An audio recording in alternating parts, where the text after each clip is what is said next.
Request করে দেয় যারা फोरोंनाय हिनि दंनाय ओके आबो सम्भबिया आ जागाव जरा तालायरिnya आबो आगे चलिरि तनमनि तोरनिफ्राय जानाके भबिष्यत थांनायनि भ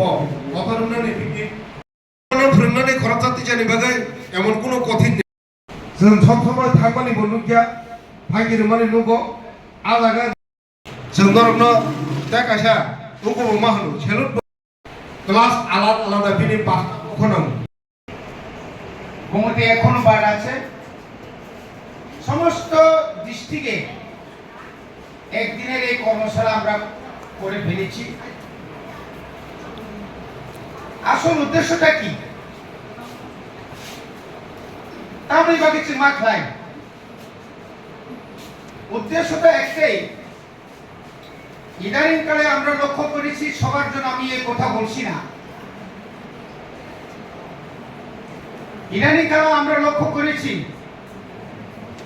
জেলা পরিষদ এলাকায় এবং জেলা পরিষদের বাইরেও ছাত্রদের যে এনরোলমেন্ট দিনের পর দিন কমে যাচ্ছে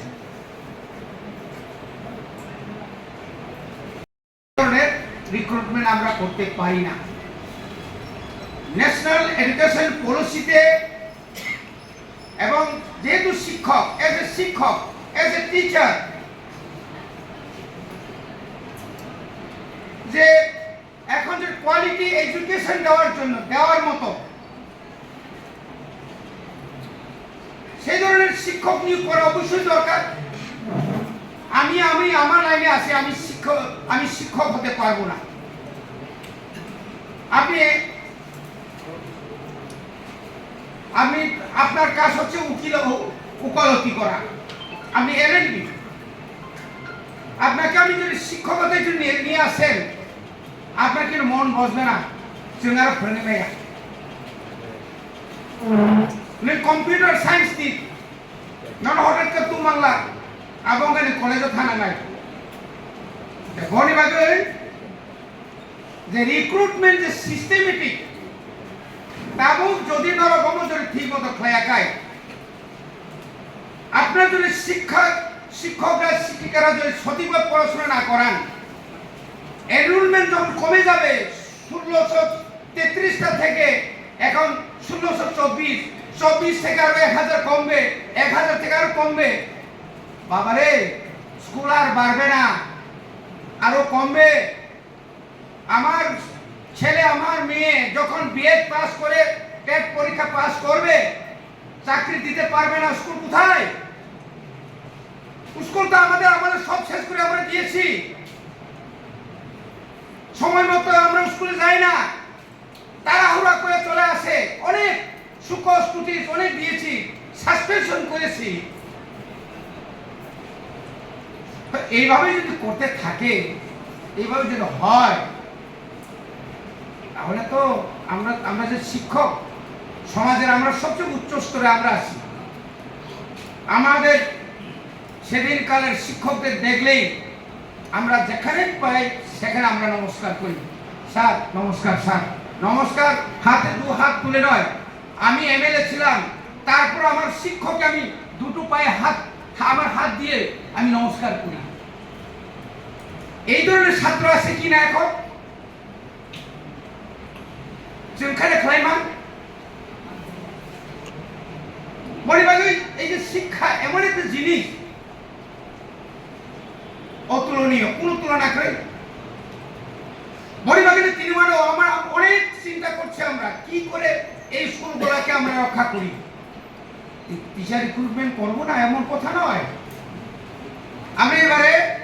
আমরা প্রপোজাল পাঠিয়েছি রাজ্য সরকারকে 1700 প্রাইভেট স্কুলের সঙ্গে আমাদের সরকারের রাজ্য এবং জেলা পরিষদের স্কুলগুলোতে আমাদের একটা পার্থক্য আমরা দেখতে পেরেছি কেন আপনারা যদি খোঁজ খবর নেন যে হলি ক্রস ডন বস্কো বা অনেক এই এলাকাতে প্রচুর প্রাইভেট স্কুল আছে ওখানের শিক্ষকদের বেতন আমরা যদি দেখি 15,000 বেশি না। তারা পিজিটি, জিটি, ইউজিটি তো আরো কম। তাহলে পরে আমরা বছরের পর বছর এ কথা, এটা আপনাদের প্রাপ্য, আপনাদের পাওনা দিয়ে দিচ্ছে, বেতন বাড়াচ্ছে। কিন্তু আমাদের কিছু কিছু এলাকাতে আজকে আমাকে একজন রাজ্য সরকারের আইএস আমাকে বলল, স্যার আমি 9:30টার সময় স্কুলে ঢুকেছিলাম, কোন শিক্ষককে পেলাম না। একদম রাস্তার লোকে কোন শিক্ষককে আমরা পেলে না। তামঙ্গই কেন? আমরা সঠিক সময়ে বিদ্যালয়ে যাচ্ছে না।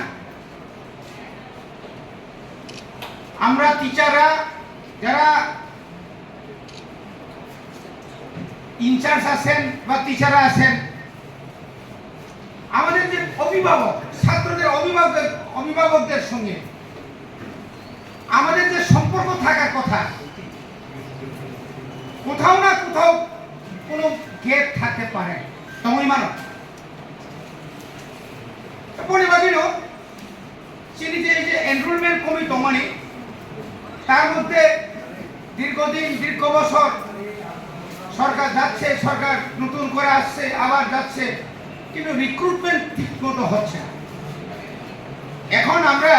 আমিও তো এমএলএ ছিলাম 1988 সাল থেকে 93 পর্যন্ত আমি এমএলএ ছিলাম। তৎসময় তখন আমরা যেভাবে শিক্ষক নিয়োগ করতে পেরেছি, আপনারা যেভাবে টিচার রিক্রুটমেন্ট হয় এডিসিও